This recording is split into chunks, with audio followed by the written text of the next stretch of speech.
I've been intrigued by this question of whether we could evolve or develop a sixth sense, a sense that would give us seamless access and easy access to meta information or information that may exist somewhere that may be relevant to help us make the right decision about whatever it is that we're coming across. And some of you may argue, well, don't today's cell phones do that already? But I would say no. When you meet someone here at TED, and this is the top networking place, of course, of the year, you don't shake somebody's hand and then say, can you hold on for a moment while I take out my phone and Google you?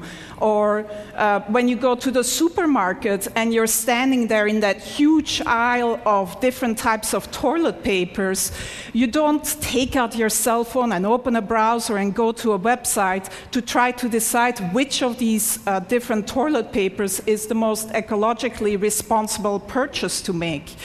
So we don't really have easy access to all this relevant information that can just help us make optimal decisions about what to do next and what actions to take.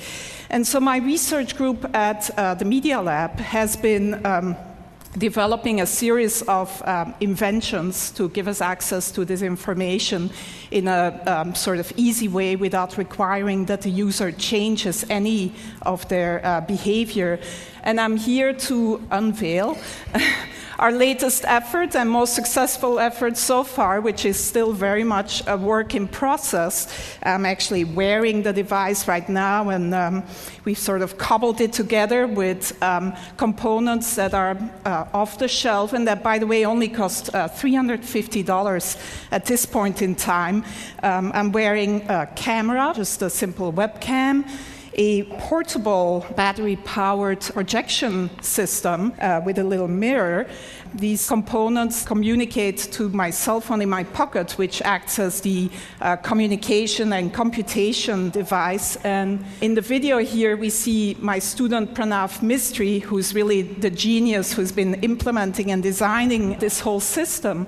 And we see how this system lets him walk up to any surface and start using his hands to interact with the information that is projected in front of him.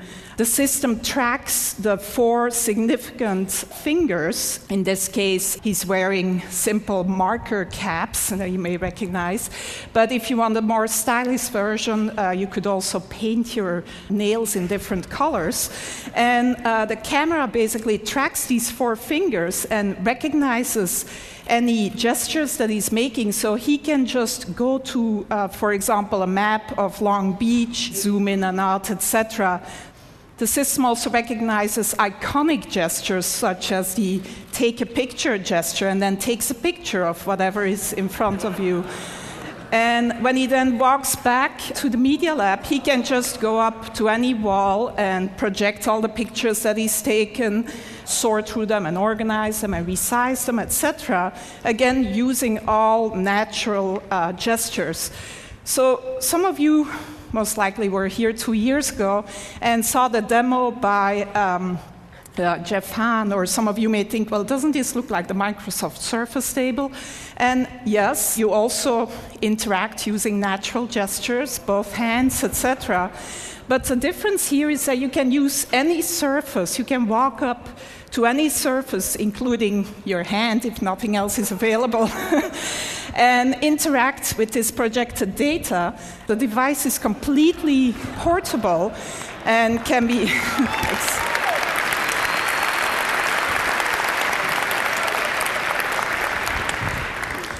So one important difference is that it's totally mobile.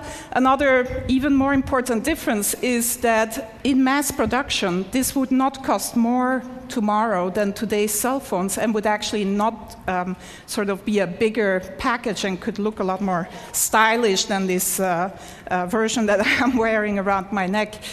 But other than letting some of you live out your fantasy of looking as cool as Tom Cruise in Minority Report, the reason why we're really excited about this device is that it really can act as one of these sixth sense devices that gives you relevant information about whatever is in front of you.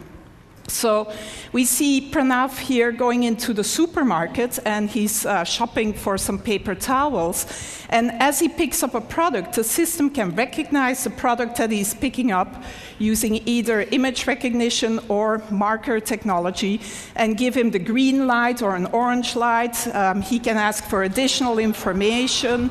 So this particular choice here is a particularly good choice given his personal criteria. Some of you may want the toilet paper with the most bleach in it rather than the most ecologically responsible choice. But if he picks up a book in the bookstore, he can get the Amazon rating, gets projected right on the cover of the book.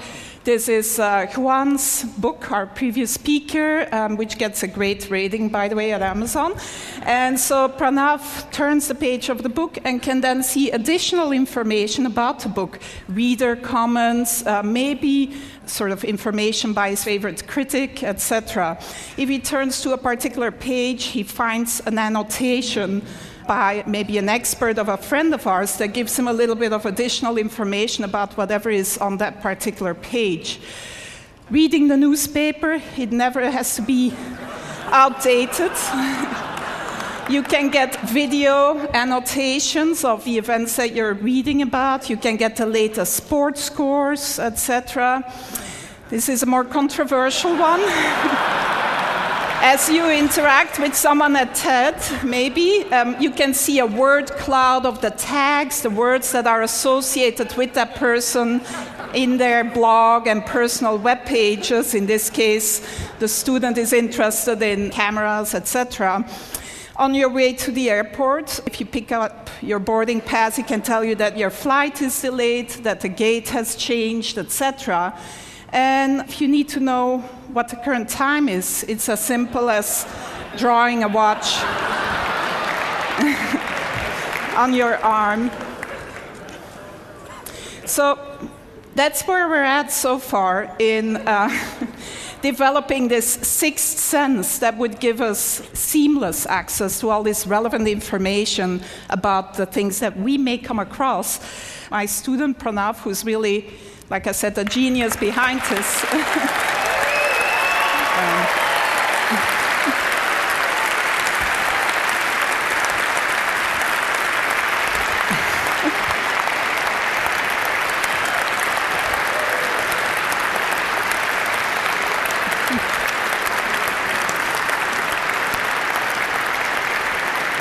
He does deserve a lot of applause because I don't think he's slept much in the last 3 months, actually.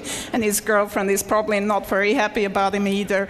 But it's not perfect yet. It's very much a work in progress. And who knows, maybe in another 10 years, we'll be here with the ultimate sixth sense brain implant. Thank you.